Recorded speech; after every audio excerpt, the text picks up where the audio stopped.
चलिए, इसके ऊपर का जो है वो तो वीडियो नंबर 1 पे आपको मिल जाएगा।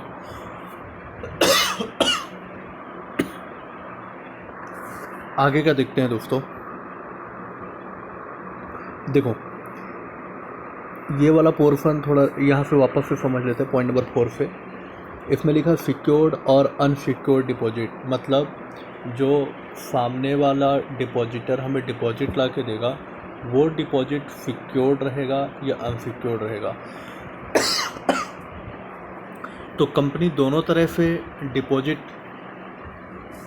एक्सेप्ट कर सकती है। अब वो सिक्योर्ड अनसिक्योर्ड जो है, तो आप वो कंपनी ने जैसा कि अपने एडवर्टाइजमेंट में लिख करके लोगों को इनवाइट किया होगा कि भैया सिक्योर्ड डिपॉजिट होगा या अनसिक्योर्ड डिपॉजिट होगा, है ना, वो मेंशन रहता है उसमें क्लियरली।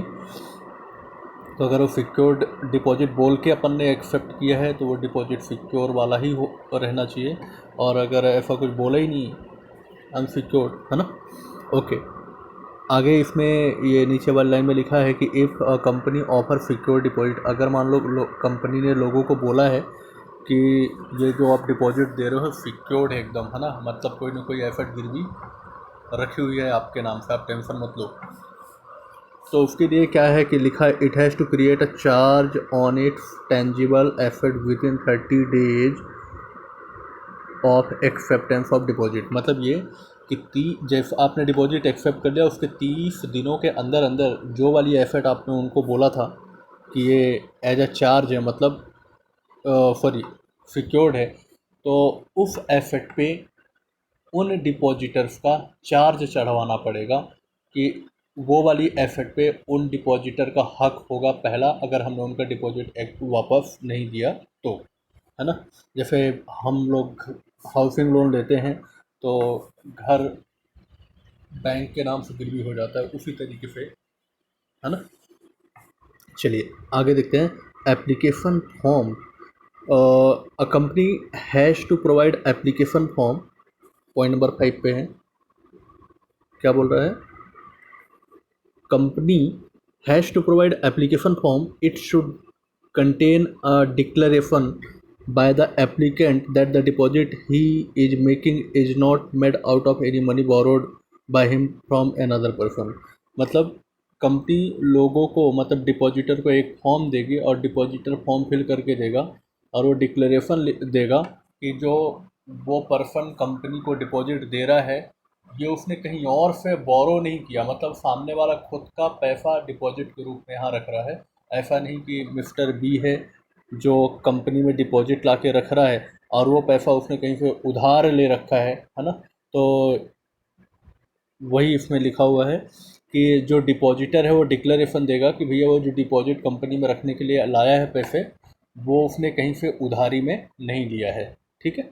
फिर जॉइंट नेम्स में क्या लिखा है कि जैसे मान लीजिए आजकल होता है, जैसे हस्बैंड वाइफ क्या करते हैं, जॉइंट अकाउंट खुला लेते हैं, उसी तरीके से जॉइंट नेम से भी डिपॉजिट ओपन हो सकता है, पर उसमें ज़्यादा से ज़्यादा 3 नाम हो सकते हैं, है ना। ऐसा नहीं कि घर में 5-6 लोग हैं तो हम डिपॉजिट रखने हैं तो उसमें 5-6 लोगों का सबका नाम रहेगा, ऐसा बिल्कुल नहीं चलेगा। फिर नॉमिनेशन, है ना, कि जैसे मान लीजिए जिस पर्सन का डिपॉजिट है अगर उसे कुछ हो गया जो भी, है ना, तो उसके बाद वो डिपॉजिट किसे दिया जाएगा उसके लिए नॉमिनेशन करवाया जाता है। तो यहाँ लिखा है कि every depositor at any time, मतलब ऐसा नहीं है कि डिपॉजिट करते समय कभी भी डिपॉजिट कर दिया उसके बाद भी जाके कर सकते हैं, has the right to nominate any person as nominee in the event of death of depositor, है ना।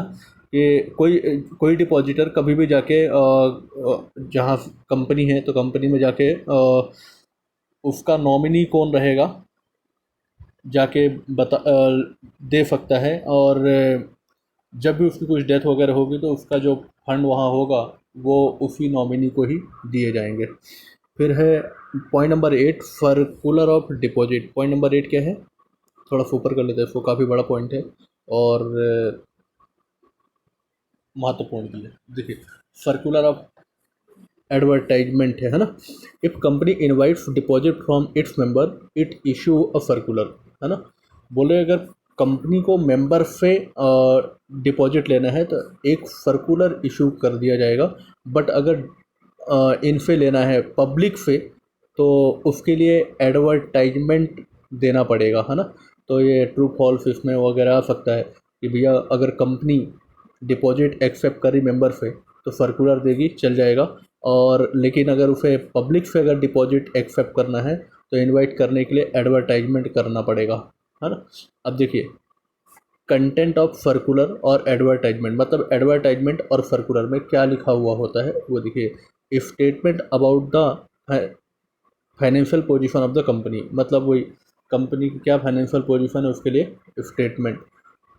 The portion of secured and unsecured deposit of fresh issue, मतलब जो भी फ्रेश इशू कंपनी करने जा रही है उसमें से कितना पोर्शन सिक्योर्ड डिपॉजिट फैक्स लाएंगे और कितना अनसिक्योर्ड डिपॉजिट एक्सेप्ट करेंगे, है ना। कि जैसे कि मुझे 50 करोड़ रुपए का डिपॉजिट एक्सेप्ट करना है तो मान लो मैंने बोला कि 20 करोड़ का सिक्योर डिपॉजिट और 30 करोड़ का अनसिक्योर डिपॉजिट, इस तरह से, है ना।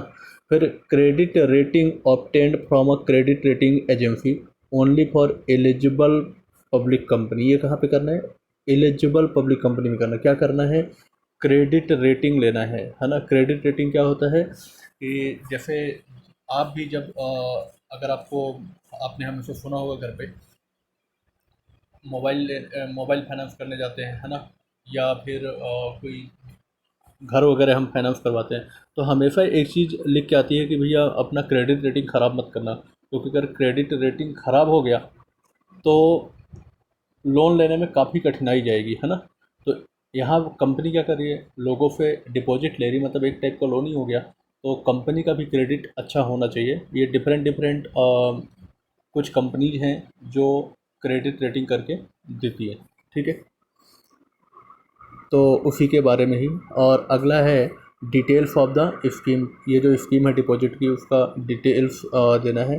नेम ऑफ डिपॉजिट ट्रस्टी, है ना। डिपॉजिट की ट्रस्टीज बनानी पड़ती है। जिस तरह से कंपनी में ये होता है क्या बोलेंगे, लेबर यूनियन होता है और वो लेबर यूनियन हमेशा लेबर के लिए वर्क करते हैं, है ना, ताकि लेबर को कंपनी में किसी तरह से कोई दिक्कत नहीं जाए, है ना। तो लेबर का हर इंटरेस्ट प्रोटेक्ट करते हैं वो लोग। उसी तरीके से कंपनी में जब डिपॉजिट, जो कंपनी डिपॉजिट एक्सेप्ट करती है तो उन लोगों को डिपॉजिट ट्रस्टी बना के देती है, ताकि वो लोग जो डिपॉजिटर हैं उनके इंटरेस्ट को प्रोटेक्ट करें, ताकि वो सेफ फील करें हमारी कंपनी में, ठीक है। Amount due toward deposit of any previous deposits accepted by the company, मतलब ये कि अगर कोई पुराना डिपॉजिट हमारे पास में पहले से ही है तो उसका अमाउंट कोई ड्यू वगैरह तो नहीं है, उसी के लिए हमें लिख के देना पड़ेगा कि भैया इन इन लोग के इतने डिपॉजिटर हैं जिन लोग के पैसे देना बाकी हैं, या कि अभी पैसे उनके देना पेंडिंग है। अगर ऐसा कुछ है तो वो हमें लिखना पड़ेगा उसमें। फिर ये पॉइंट नंबर बी देखो, फाइलिंग ऑफ सर्कुलर और advertise with the registrar of company, मतलब जो आपका ये सर्कुलर या एडवर्टाइजमेंट की कॉपी होगी वो किसके पास में पहले जमा करवानी है आपको, रजिस्ट्रार ऑफ कंपनीज के पास में, ठीक है। फिर उसी में लिखा हुआ company has to file a copy of circular advertisement signed by all director within the register with the register, मतलब ऐसे ही एक कॉपी दे के नहीं आना है, उसमें सारे डायरेक्टर की सिग्नेचर होनी ज़रूरी है। ऐसा नहीं कि जाके बस दे के आ गए, तो उसमें सारे डायरेक्टर लोग का साइन होना ज़रूरी है। फिर इशू ऑफ सर्कुलर और एडवर्टाइजमेंट, है ना।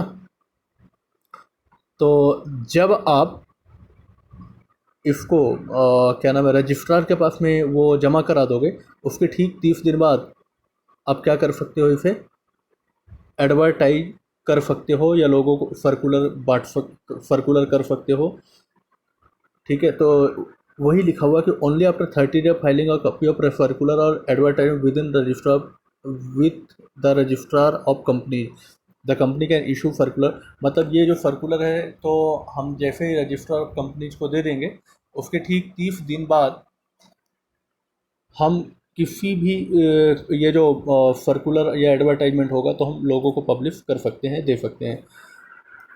Company can send circular to the member through registered post, speed post और एज ईमेल, मतलब जो मेंबर हैं उन्हें सर्कुलर किस तरह से दे सकते हैं, रजिस्टर्ड पोस्ट से मतलब साधारण पोस्ट हो गया, स्पीड पोस्ट से या ईमेल कर सकते हैं उनको। और इनवाइटिंग द पब्लिक को अगर देना है तो किस तरह से एडवर्टाइजमेंट किस तरह से दिया जाएगा, तो बोला कि 1 English newspaper and 1 vernacular newspaper. मतलब ये होता है कि जो जैसे मान लीजिए हम नागपुर में हैं, तो नागपुर में जो एक इंग्लिश न्यूज़पेपर पे हमें देना पड़ेगा एडवर्टाइजमेंट, और यहाँ पर मराठी का जो सबसे ज़्यादा पेपर चल रहा होगा, है ना, तो उस मराठी के पेपर में एक एडवर्टाइजमेंट देना पड़ेगा, क्योंकि हमारे अपने नागपुर की जो लैंग्वेज है लोकल, वो कौन सी है, मराठी है ना। तो इसी तरह से इसमें ये लिखा हुआ है, in the state where the company register office located. ये कौन से इसमें, तो हमें देखना पड़ेगा कि हमारा जो कंपनी हो, जैसे मान लीजिए कि अपनी जो कंपनी है और यहीं महाराष्ट्र में ही रजिस्टर्ड है, तो महाराष्ट्र की जो लैंग्वेज है वो क्या है, मराठी है ना। तो अपने नागपुर में भी क्या बोली जाती है, मराठी बोली जाती है। तो वही बोल रहा है कि जो एडवर्टाइजमेंट देंगे हम पब्लिक को, वो यहाँ जहाँ हमारा कंपनी रजिस्टर्ड है, कहाँ है, महाराष्ट्र में। महाराष्ट्र की जो लैंग्वेज है कौन सी है, मराठी। तो हमें एक मराठी पेपर में और एक इंग्लिश पेपर में ये देना पड़ेगा एडवर्टाइजमेंट। फिर इसकी वैलिडिटी देखिए, मतलब वो एडवर्टाइजमेंट कितना दिन तक वैलिड रहेगा। तो द सर्कुलर और advertisement is valid for 6 month from the end of the financial year in which it was issued, or the date on which the annual general meeting was held, whichever is earlier। ओहो, चलिए समझिए, इसको थोड़ा ऊपर कर लेते हैं। चलिए देखिए क्या बोल रहा है, वैलिडिटी क्या रहेगी, सर्कुलर और वैलिड फॉर 6 मंथ। जैसे आज मैंने एडवर्टाइजमेंट कर दिया तो 6 महीने के लिए वैलिड है, ठीक है। From the end of financial year in which it was issued, मतलब 31 मार्च 2021 अभी ख़त्म होगा मार्च, है ना। इससे इसके 6 महीने तक वो वैलिड रहेगा। और आगे में लिखा हुआ है which the annual general meeting was held, और इसके बाद आपको पता है साल ख़त्म हो रहा है, इसकी एनुअल जनरल मीटिंग होगी कोई ना कोई तारीख को। तो जो भी तारीख को एजीएम की डेट होगी, तो ये तो यहाँ से 6 मंथ्स तक गिनेंगे, है ना। मतलब 31 मार्च से 6 महीने तक इसकी वैलिडिटी ख़त्म हो जाएगी। अगर मान लीजिए इसके पहले एजीएम हो जाता है तो फिर वो 6 महीना देखेंगे ही नहीं, है ना। या 6 महीने के बाद एजीएम ली जाती है तो फिर एजीएम कोई काम की नहीं। मतलब वो ये बोलना चाहता है, कुल मिला के समझिए आप, मान लीजिए आपका ये साल ख़त्म हो गया, इसकी वैलिडिटी कितनी, तो देखिए वो बोल रहा है कि आपका साल ख़त्म हुआ 31 मार्च 21, ठीक है। यहाँ से 6 मंथ कौन सा होता है, 30 सितंबर 2021, यहाँ तक वैलिडिटी है। लेकिन अगर इसके पहले आपने एजीएम ले लिया तो बस हो गया, समझ लीजिए कि उसकी वैलिडिटी गई। अगर आप एजीएम यहाँ लेते हैं 30 सितंबर गुजर जाने के बाद, तो उसकी वैलिडिटी यहीं तक है उस एडवर्टाइजमेंट की, ऐसा उसको बोलने का मतलब है। फिर अपॉइंटमेंट ऑफ डिपॉजिट ट्रस्टी, जो अभी थोड़ी देर पहले अपन ने देखा था कि जो डिपॉजिट ट्रस्टी होगा उसका अपॉइंटमेंट किस तरह से करेंगे, ठीक है। When issuing secure deposit eligible companies and public companies have to appoint 1 or more deposit trustee, एक या एक से ज़्यादा डिपॉजिट ट्रस्टी अपॉइंट करना है। कौन करेगा, एक एलिजिबल कंपनी करेगी, कौन करेगा, ये एलिजिबल कंपनीज करेगी, और दूसरा कौन, पब्लिक कंपनीज करेगी। है कितना, एक या एक से ज़्यादा। The trustee protect the interest of depositor in case of company default in repaying the depositors. अगर कंपनी किसी भी तरह से उनका डिपॉजिट रीपे नहीं कर रही है, तो ये जो डिपॉजिटरी ट्रस्टी होंगे ये उनका इंटरेस्ट प्रोटेक्ट करेंगे। और कंपनी क्या करती है, कॉन्ट्रैक्ट साइन करती है किसके साथ, डिपॉजिट ट्रस्टी के साथ में, है ना। और उस कॉन्ट्रैक्ट जो साइन हुआ है, तो जो कॉन्ट्रैक्ट की कॉपी होगी वो ट्रस्ट डीड कहलाएगी, ठीक है। फिर आगे लिखा it contains the terms and condition of the contract, उसमें क्या लिखा रहेगा, टर्म्स और कंडीशंस लिखे रहेंगे, है ना। The deed has to be find at least 7 days before issuing the circular और एडवर्टाइजमेंट। और ये डीड जो है 7 दिनों पहले, 7 days बिफोर फाइन वगैरह सब हो जाना चाहिए जब भी आप सर्कुलर या एडवर्टाइजमेंट देने निकालोगे उसके पहले पहले। फिर लिखा है the deposit trustee on its own or on the request of 1/10 of depositor can call a meeting of all depositor when a company defaults in repaying deposit. मतलब मान लीजिए कि कंपनी अगर डिपॉजिट देने में कोई तरह का डिफ़ॉल्ट कर रही है, तो जो डिपॉजिट ट्रस्टी होते हैं वो अगर उन्हें खुद को लगता है या फिर 1/10 जो डिपॉजिटर होंगे उनके कहने पे, है ना। ऐसा नहीं कि एक डिपॉजिटर ने कह दिया भैया कि चलो ये मीटिंग लो हमारी कंपनी में, हमारा पैसा नहीं मिल रहा है तो मीटिंग लो, हमारा बात करवाओ हमारी। तो ऐसा नहीं है, वो कम से कम 1/10 डिपॉजिटर लोगों ने बोलना चाहिए, या उन्हें खुद लगता है अगर डिपॉजिट ट्रस्टी को कि भैया मीटिंग ज़रूरी है, तो तब वहाँ पे कंपनी में मीटिंग वगैरह होगी, ठीक है। फिर ये है क्रिएट चार्ज ऑन एसेट, है ना। भैया आपने बोला सिक्योरिटी देंगे, तो जो ऐसा है आपने दूसरे को ना बोल दो, कहीं वो एसेट दूसरे को ना दे दो, तो उससे पहले क्या करो, उस एसेट पर हमारा चार्ज चढ़वाओ, हमारा नाम चढ़वा दो उस एसेट पे कि ये डिपॉजिटर को एसेट गिरवी रखा हुआ है ना। तो a company accepting secure deposit from the public with in 30 days of acceptance has to create a charge, है ना, tangible asset for an amount not less than the amount deposit accepted. The minimum amount of security deposit should be equal to the amount not covered by deposit insurance, है ना। और आगे में लिखा हो the security is created in favour of the deposit trustee. तो वो जो सिक्योरिटी होगी किसके फेवर में होगी, डिपॉजिट ट्रस्टी के नाम से ये एसेट गिरवी हो जाएगी।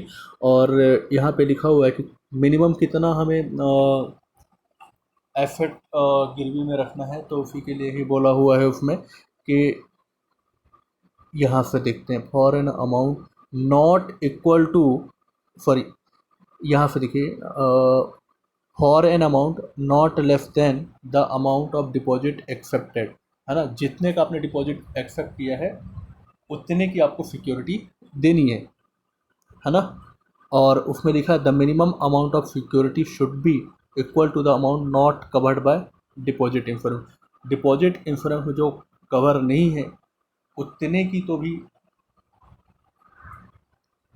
सिक्योरिटी देना पड़े, क्योंकि जहाँ पे deposit insurance by insurance cover है तो उसमें दिक्कत नहीं है, क्योंकि अगर वो डूबा भी तो इंश्योरेंस दे देगा पैसा। लेकिन जो इंश्योरेंस में कवर नहीं है वो आपको सिक्योर करना बहुत ज़रूरी है, ऐसा इसका बोलने का मतलब है। अभी डिपॉजिट इंश्योरेंस क्या होता है, तो देखिए यहाँ पे लिखा हुआ a company needs to take deposit insurance at least 30 days before issue of circular और advertisement if the amount of deposit plus interest on it is up to ₹20,000 insurance is to be taken. बोला है कि जो deposit 20,000 रुपये के ऊपर के हैं, अगर हम मान लीजिए वो बोल रहा है कि अगर आप 20,000 से ऊपर का डिपॉजिट एक्सेप्ट करना चाहते हैं तो आपको क्या कराना पड़ेगा, उनका इंश्योरेंस करवा लेना है आपको। किससे करवाओगे, इंश्योरेंस कंपनी से करवाओगे, ठीक है। कब करवाना है, सर्कुलर देने के, एडवर्टाइजमेंट देने से 30 दिन पहले पहले कर लेना है, ठीक है। फिर इसके बाद लिखा है ऑब्टेन क्रेडिट रेटिंग। चलिए, क्रेडिट रेटिंग ऑब्टेन करना है, कहाँ से करेंगे, जो क्रेडिट रेटिंग एजेंसी होती है उनसे हम क्या करेंगे, यहाँ पे लिखा हुआ है देखो, the credit rating agency consider the, वो कंपनी का नेटवर्क चेक करते हैं, कंपनी की लिक्विडिटी पोजीशन चेक होती है, एबिलिटी टू रिपे, मतलब कंपनी में कितनी एबिलिटी है ये आपका पैसा वापस करने के लिए, है ना, ऑन टाइम पे, ठीक है। और उसके हिसाब से ही वो रेटिंग देती है कि 10 में से 9, 10 में से 8, जो भी उनका रेटिंग का तरीका होगा वो एवरी ईयर हर साल करता है during the tenure of deposit, है ना। डिपॉजिट पीरियड का जो टेन्योर होगा उसके बीच में करते हैं लोग। तो ये जो भी रेट क्रेडिट रेटिंग मिलेगी तो रेट जो हमें मिला है वो हम इसमें मेंशन करेंगे अपने किसमें, सर्कुलर या एडवर्टाइजमेंट पे। ऐसा इसमें पॉइंट नंबर 12 में लिखा हुआ है। 13 देखो, 13 में क्या लिखा, open deposit repayment reserve account. समझिए, every company accepting deposit has to open in a schedule bank, है ना। हमें एक कोई तो भी शेड्यूल बैंक में क्या करना पड़ेगा, अकाउंट ओपन करवाना पड़ेगा।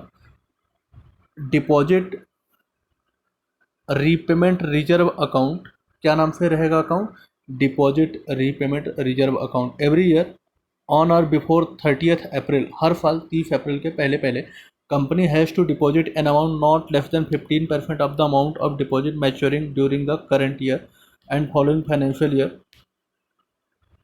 This account can be use only for repaying. मतलब वो ये बोलना चाहता है कि हम क्या करेंगे इस साल में, है ना, जो भी हमें डिपॉजिट का पैसा वापस देना है तो उसका, और इन द क्या लिखा हुआ है, एक सेकेंड समझते हैं क्या लिखा हुआ है कि जो भी हम डिपॉजिट का पैसा हमें वापस करना है इस साल में, उसका 15% हमें इस रिजर्व में ट्रांसफ़र कर देना है, ताकि थोड़ा सा फंड हमारे पास एक्स्ट्रा से पड़ा रहे।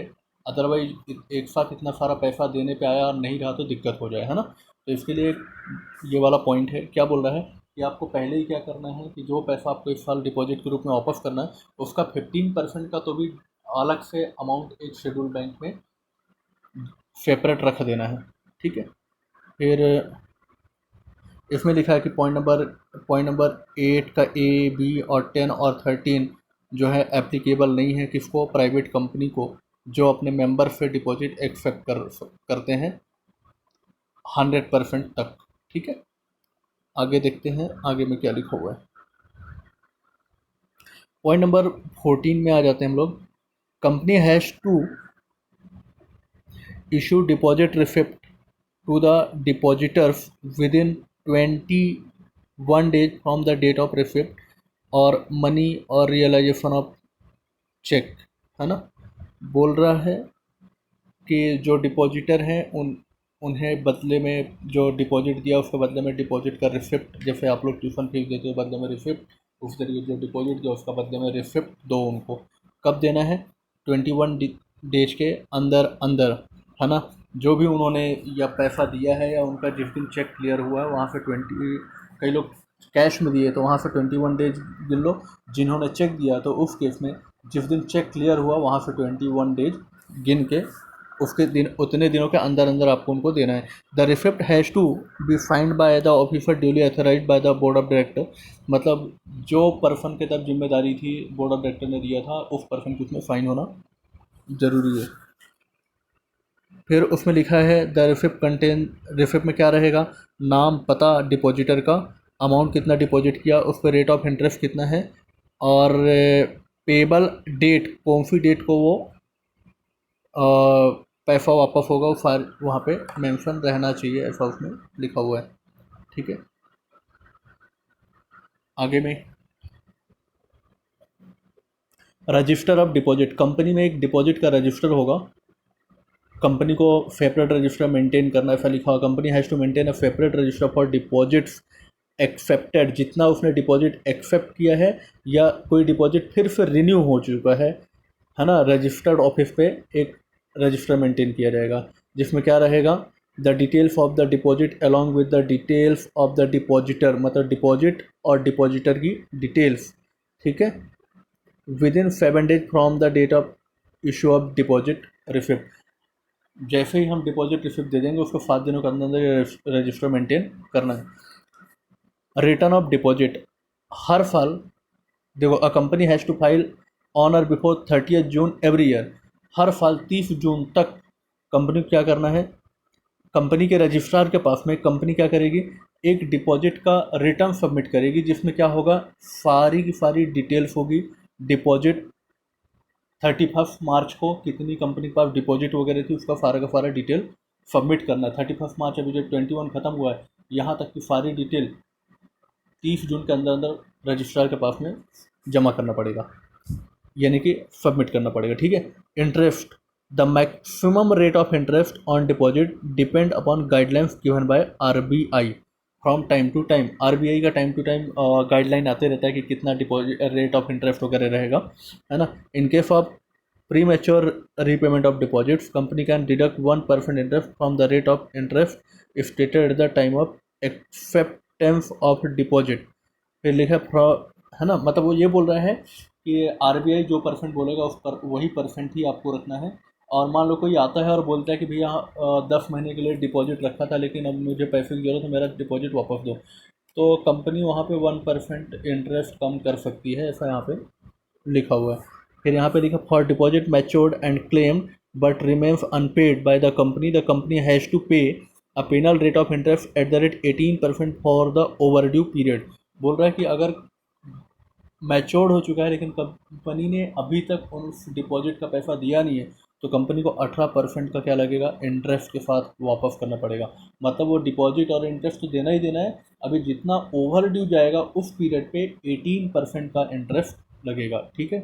और इसके पहले का जो इंटरेस्ट था वो तो आरबीआई के हिसाब से, लेकिन अगर कंपनी डिफ़ॉल्ट करती है, जैसे 1 मार्च को दे देना चाहिए था, पर आज का तारीख हो गया है 16 मार्च, अभी तक कंपनी ने अगर नहीं दिया है ना, तो क्या करना पड़ेगा, इन 16 जितना दिन एक्स्ट्रा जाते जाएगा उतने दिनों का जो भी होगा उस पर 18% इंटरेस्ट देना पड़ेगा। ठीक है। ओके। ये लिखा right to alter the terms and condition. क्या जो टर्म्स और कंडीशन लिखे गए तो उसे अल्टर किया जा सकता है, चेंज किया जा सकता है। तो यहाँ लिखा है a company can not either directly or indirectly alter the terms and condition of the deposit. तो बोल रहे हैं कि कंपनी बिल्कुल और ये जो टर्म्स और कंडीशन थे उसे अल्टर यानी कि चेंज नहीं कर सकती है। Deposit trusted and deposit insurance contract once the circular और advertisement is issued and deposits are accepted by the company, है ना। वो बोल रहा है कि ये अगर सारा सब कुछ हो चुका है तो आप जो है तो टर्म्स और कंडीशन को चेंज कतई नहीं कर सकते हैं। ठीक है। अभी पॉइंट नंबर 19 और 20 देखते हैं हम लोग, काफ़ी बड़ा लंबा टॉपिक था ये वाला। Okay. Point number 19, disclosure in financial statement, मतलब जो आपकी बैलेंस शीट बनेगी वहाँ पे डिस्क्लोज कैसे करेंगे। A company has to disclose in its financial statement by way of notes. Notes में लिखना पड़ेगा नीचे में। एक तो पहले आप वो बैलेंस शीट की लायबिलिटी साइड लिखोगे, नीचे में एक नोट्स में लिखना क्या, money receipt from director, director से कितने पैसे मिले, रिलेटिव से कितने पैसे मिले, प्राइवेट कंपनी केस में लिखना पड़ेगा ऐसा। फिर पॉइंट नंबर 20, पनिशमेंट, है ना। तो as per company act an officer of the company who is in default for contravention of provision of the act is punishable for fraud, है ना। तो जो भी पर्सन डिफ़ॉल्ट था, उस जो भी पर्सन या ऑफिसर जिसकी तरफ जिम्मेदारी थी, डिफ़ॉल्ट होने पर उसे उस पर फ्रॉड माना जाएगा और उसे पनिशमेंट दिया जाएगा। The Maharashtra government has passed the Maharashtra protection of interest of depositor act 1999 में। एक महाराष्ट्र गवर्नमेंट ने डिपॉजिटर का इंटरेस्ट प्रोटेक्ट करने के लिए एक एक्ट बनाया था 1999 में, क्या के लिए, to protect the interest of depositor. Companies in Maharashtra will be punished for contravening the provision of this act also. मतलब वहाँ तो आपको पनिशमेंट मिलेगी कंपनी एक्ट 2013 के हिसाब से, आपको इस एक्ट के हिसाब से भी पनिशमेंट किया जाएगा। ठीक है। ये नीचे में लिखा हुआ है यार, additional information, difference between loans and public deposit. तो लोन का मतलब क्या होता है, any sum borrowed by a company, it has to be repaid instantly or when demand by the lender, है ना। और deposit sum borrowed by company but repaid only on fix maturity. मतलब लोन और डिपॉजिट में क्या फ़र्क है, तो लोन में क्या होता है कि सामने वाले से जिस तरह से कॉन्ट्रैक्ट हुआ है कि ईएमआई के थ्रू उनका पैसा वापस करेंगे या एक फिक्स टाइम के बाद कब पैसा वापस करेंगे, ये सारी चीज़ें होती है। लेकिन डिपॉजिट में कैसा है कि हमने जिससे उधार लिया है तो उसका एक फिक्स टाइम के बाद उसका डिपॉजिट वापस कर देंगे, है ना। ओके। लोन वगैरह में ये डिपॉजिट ट्रस्ट डीड जो बना था वहाँ पे वैसा लोन के केस में नहीं बनता है। तो चलिए, अगर आपको इसमें कोई डाउट क्वेरी है तो आप मुझे बाय कॉल ही पूछना, ठीक है? चलिए, थैंक यू।